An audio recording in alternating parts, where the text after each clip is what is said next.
When our house left the ground, we grabbed at anything washing by, as Papa had instructed us to do, but it was all you could do to stay on a piece of wood. It sounded as if the room were filled with 1,000 little devils, shrieking and whistling. We all prayed. These voices, as recorded in Erik Larson's book, Isaac Storm, are survivor accounts from the Great Galveston, Texas hurricane of 1900, the deadliest natural disaster ever to hit the United States. Although all of these brave characters deserve recognition, at the heart of our tragedy is one central figure, the chief meteorologist in Galveston, Isaac Monroe Cline. Isaac, like the builders of the Tower of Babel in the Bible, learned that man must always acknowledge God's command of the universe. This lesson is best understood through Isaac's story. First, our protagonist found himself in a setting ripe with catastrophic potential. Second, our protagonist's fatal flaws exposed. And thirdly, he will face the deadliest battle of his life. First, Isaac found himself in a ripe setting. In the age of great men such as Carnegie and Rockefeller, the societal climate during the turn of the century was one of unparalleled optimism.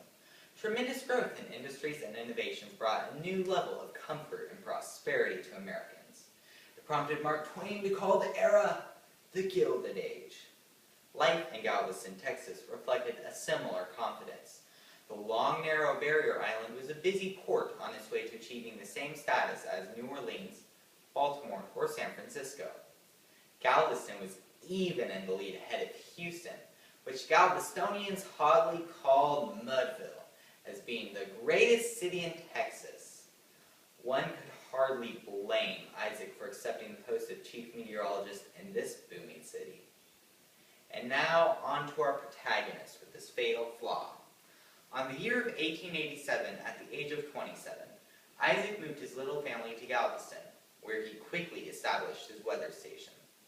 A government inspector wrote regarding Isaac's work, quote, "He takes a remarkable degree of interest in his work, and has a great pride in making the station one of the best and most important in the nation, as it is now," end quote.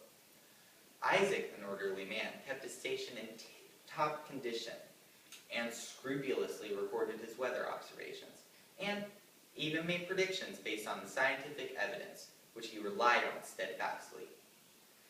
You see, at the turn of the century, Americans generally relied on superstition to predict the weather. Isaac, a man of advanced learning in meteorology, as well as doctoral pursuits in medicine, sociology, and philosophy, believed that weather could be scientifically predicted and eventually controlled. He stated that storms followed rules, and when storms broke the rules, they tended to be weak. Isaac even wrote an article in the Galveston Daily News assuring its citizens that any possible disastrous hurricane was near impossible. He wrote, quote, "The opinion held by some who are unacquainted with the actual condition of things, that Galveston will at some point be seriously damaged by some such disturbance, is simply an absurd delusion," end quote. Isaac was a man of science, bursting with confidence, a sure product of the Gilded Age. And now, how did Isaac react when battling against the Great Hurricane, that anomaly in direct opposition to our protagonist and all of his scientific rules? On the evening of September 7th, 1900, Isaac noted no outstanding weather conditions.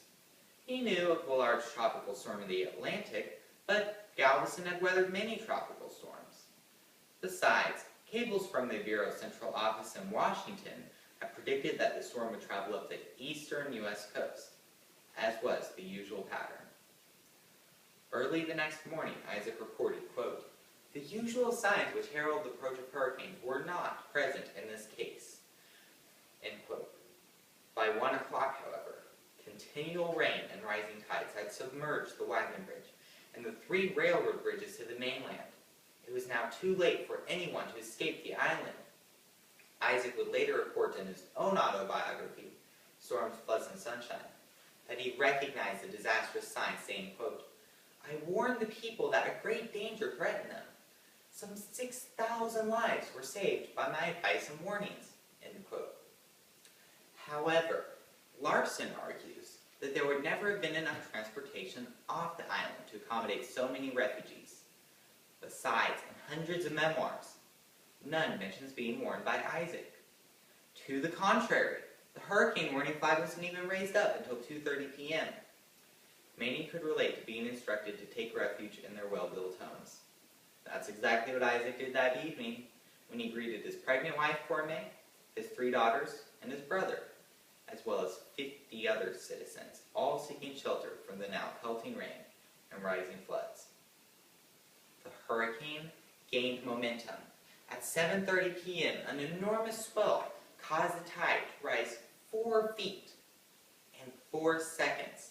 Isaac recalls, quote, "The sudden rise of the 4 feet brought it above my waist before I could change my position. At 8 p.m., the wind was at 120 miles per hour, and a 25-foot dome of water circled the island. Everywhere, buildings collapsed and debris caused further damage." Isaac recalls, quote, "At this time, the roofs of houses and timbers were flying through the streets as though they were paper," end quote. An enormous ridge of debris formed and carried with it a streetcar trestle 1/4 mile long. As the ocean rose, the force of the trestle capsized the Klein's home. Joseph, Isaac's brother, was able to grab 2 of the Klein's children and smash through a window. Isaac was propelled backwards into a chimney, where he lost hold of his pregnant wife, Corme, and his 3 daughters. He would later awake from unconsciousness to find himself lodged up between 2 timbers.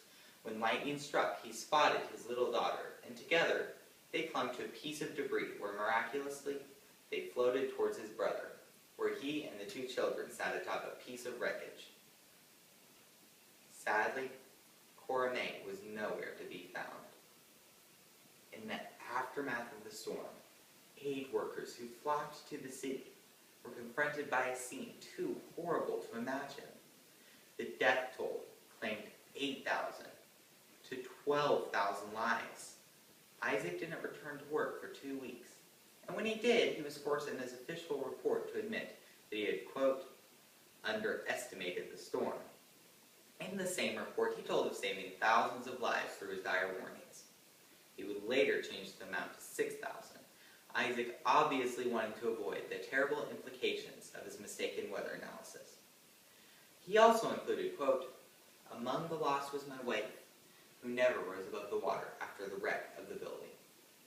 It wasn't until September 30th that he found her under a pile of debris. She still wore his engagement ring on her lifeless finger. Shakespeare once said, "What's done can't be undone." So it was with the Galveston hurricane tragedy. Galveston was soon rebuilt, but never regained its confidence. Ranchers discovered black gold near Houston, the newest hotspot in Texas. It was never referred to as Mudville again. The hurricane gained some fame for a short amount of time, but soon World War I took center stage. And as for our protagonist, Isaac Monroe Klein, can you blame him for falling prey to the reigning perception and confidence of his era? The man could scientifically predict and even control natural phenomena. We all know that God controls the universe, and any Tower of Babel attempts to take on the role of God usually end in disaster. I think Isaac finally realized that too. In fact, our man of science decided to become a man of faith when he was baptized on February 10, 1901 in a Baptist church. Isaac would later resume a successful career as a meteorologist.